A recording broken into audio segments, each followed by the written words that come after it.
DDK here, it's FACEIT Breakdowns episode 2. We're going to check out how LDLC execute a set play with the aim of punishing a double AWP setup on cache, demonstrated in their match with Titan. Before we check out how it works, let's allow it to unfold before us.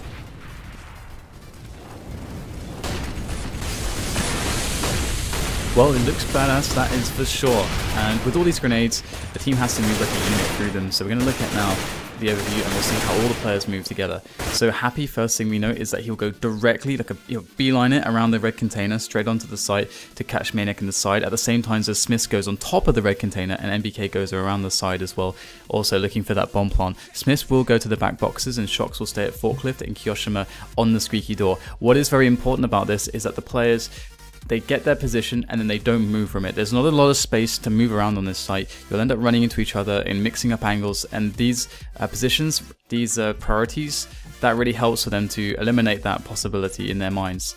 So now we need to look at exactly how the execution works player to player when it comes to throwing the grenades and just what it really looks like and feels like as they dive into the action. So here we are on Kyoshima, and obviously we can see that in this position he's going to hot flash out here, and following that with the smoke in the corner, and that's going to smoke through to the corner of the other side. And after that, all he does is just check the catwalks, so if anyone goes up the ladder, because short is smoked off, remember, then he's going to just pop him in the head. Simple as that. So Smith is in this position where he has to smoke behind MBK's smoke. MBK does the short toxic barrel smoke, and Smith goes a little bit further out than that. Then after that, we're going to see Smith just run straight towards the red container, straight line, jump up on top there, help Happy clear out anybody on the site. Then he has to fall back to the back boxes, and that's his job. So now we move on to MBK, and his job is to smoke toxic barrel and also then Molotov the back boxes. So there goes the toxic barrel smoke using his player model hand as a visual reference aid, and now he charges in. Has to make sure that he's behind Happy and Smith here as he's carrying the bomb, and that's his priority, get that planted.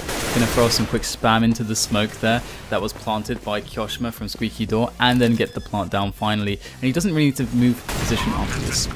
Shox has a really simple role. He just has to Molotov the back area there behind the red container and then double flash it before finally falling back towards the forklift. And that's all he has to do. Very simple there for Shox, but very important. And also it means that he can quickly cover the flank through A main if the CTs are trying to in fact flank them. So now we see Happy, and this smoke for Happy is supposed to re-smoke A main just that his teammates can stay safe with those grenades in their hands.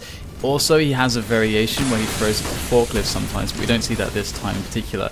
Then he just charges straight through around the site, around that red container, behind in amongst the smoke to get the kills, to clamp around together, with Smiths, with MBK, with Shox and Kyoshima. They all come together to clear this site. And then he just stays on the bomb boxes, and it's job done for Happy. Alright guys, now you've seen all the POVs, the overviews, everything. You have all the bits of information to pull this round together for yourself and your team. So one extra thing you need to know before using this is, what time in the game do I actually pull this round out of the bag? Well, it's really good when your opponents have the AWP setups going for them, because that really increases the opponent's strength in having a good defense to go into this pick-based round where you're trying to slowly get map control, slowly win areas. You have a very dispersed spread of your resources, and to have a very concentrated spread of your resources all on one bomb site, like in this round here, that's amazing at really just crushing those AWP defenses and really making them very useless, and we can see the effect that it has. So give it a go, give Happy's A rush strat a go. I'm sure you won't be disappointed. Thanks for watching once again, and we'll see you next time.